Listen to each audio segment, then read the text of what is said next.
रुपाली चाकणकरांची 6 तास ईडी चौकशी, बाहेर येताच माध्यमांशी बोलल्या.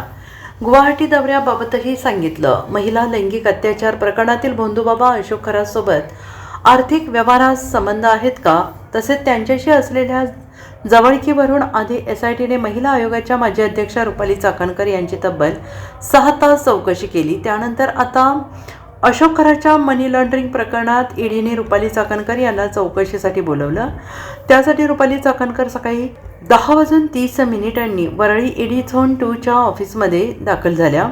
ईडीकडून आजही जवळपास त्यांची 6 तास चौकशी करण्यात आली. चौकशीनंतर बाहेर आल्यानंतर त्यांनी माध्यमांशी संवाद साधताना अशोक खरातसोबतच्या गुवाहाटी दौऱ्यासंदर्भात भाष्य केलं.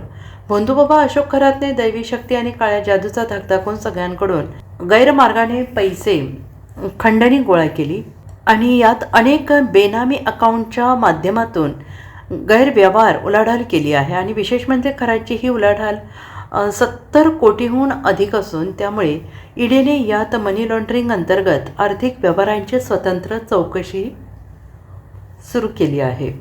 रुपाली चाकणकर या अशोक खराच्या निकटवर्तीय मानल्या जातात आणि या सगळ्यात रुपाली चाकणकर यांचा देखील ईडीकडून सहभाग आहे का याची चौकशी सध्या ईडीकडून सुरू आहे. आणि त्यासाठी आज मुंबईतील कार्यालयात त्या आल्या होत्या. रुपाली चाकणकर यांनी माध्यमांशी संवाद साधला. ईडीने चौकशीला बोलवलं होतं तेव्हा मी आले आहे. अनेक बातम्यांमधून विपर्यास केला गेला आहे. आज जबाब नोंदवूनच टाईप करणे यासाठी खूप वेळ लागला. खराब प्रकरणात माझा कोणताही संबंध नव्हता आणि नाही असं रुपाली चाकणकर यांनी माध्यमांशी बोलताना म्हटलेलं आहे. ईडीने मला आज काय प्रश्न विचारले होते ते लवकरच अहवालातून बाहेर येतील, तेव्हा सर्व गोष्टी बाहेर येतील. इथून पुढेही तपासाला सहकार्य करेन. अशोक खरातकडून जी खाती बनवली गेली ती बनावट होती. समता पतसंस्थेशी माझ्या बहिणीचा संबंध नाही असंही चाकणकर यांनी यावेळेस म्हटलं आहे.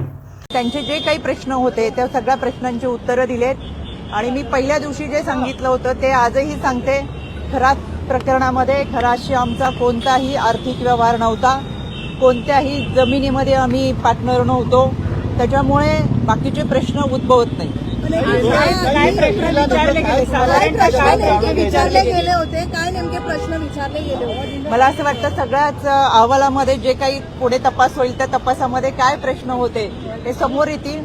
खरं तर आर्थिक व्यवहाराच्या संदर्भातच प्रश्न होते, पण आर्थिक व्यवहारच कुठं नसल्यामुळे त्यांना काही बाकीचे प्रश्न उद्भवले नाही. SIT आणि ईडीचे प्रश्न काही सेम होते का? असं काही SITचे प्रश्न वेगळे होते, ईडीचे प्रश्न वेगळे होते आणि या तपासाला त्यांना उत्तम प्रकारे आम्ही सहकार्य केले.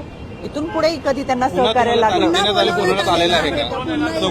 आता अजून तसं काही सांगितलेलं नाही. प्रतिभाताई आणि त्यांच्या मुलाचा देखील यामध्ये ईडीची चौकशी झालेली आहे. काही बँकेमध्ये पैसे जे आहेत ट्रान्सफर झाल्याचं समोर आलेलं आहे, तर हा थेट व्यवहार आहे असं कळतंय. मी यापूर्वी सुद्धा एक फेसबुक पोस्टच्या माध्यमातून सांगितलं होतं, आज देखील आवर्जून सांगते. समता पतसंस्थेमध्ये जे प्रतिभा चाकणकर आणि तन्मय चाकणकर यांच्या नावाची जी खाती खोलली गेली ती बनावट खाती होती. त्यामध्ये ही दोघं कधीही समता पतसंस्थेत गेली नव्हती. त्यांना समता पतसंस्था कोठे आहे हे सुद्धा माहीत नाही. त्याच्यामध्ये त्याचा OTP हा खरातकडे जात होता. त्या ठिकाणी या दोघांच्या सुद्धा या खात्यामध्ये कुठेही सह्या नव्हत्या आणि केवळ या दोघांचीच नाही तर जवळजवळ माझ्या माहितीप्रमाणे 125 ते 150 लोकांची बनावट खाती काढलेली आहेत. ज्या व्यक्तीला घरातून चालता सुद्धा येत नाही अशा लोकांची सुद्धा बनावट खाती ही समता पतसंस्था आणि अजून एक पतसंस्था आहे त्याच्यामध्ये काढलेली आहेत. त्याच्यामुळे ही जी खाती आहेत ती खोटी आहेत. आमचा कोणताही आर्थिक व्यवहार हा खराशी संबंधित नाही आणि कोणताही जमिनीचा व्यवहार. गुवाहाटीला तुमचा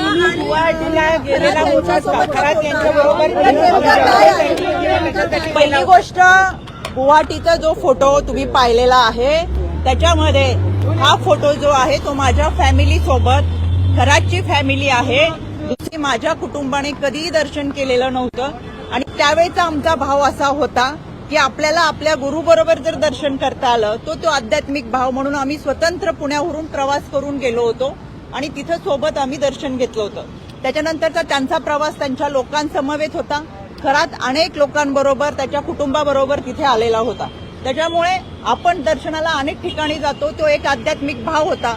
17 तारखेला अरेस्ट केल्यानंतर लक्षात आलं की तो आरोपी आहे. तोपर्यंत खरं तर आपण पाहताय अनेक क्षेत्रातील अनेक मान्यवर हे त्याला गुरु मानत होते, दर्शनासाठी जात होते. तीच आमची भावना होती आणि एक प्रामाणिक श्रद्धा आम्ही ठेवली होती.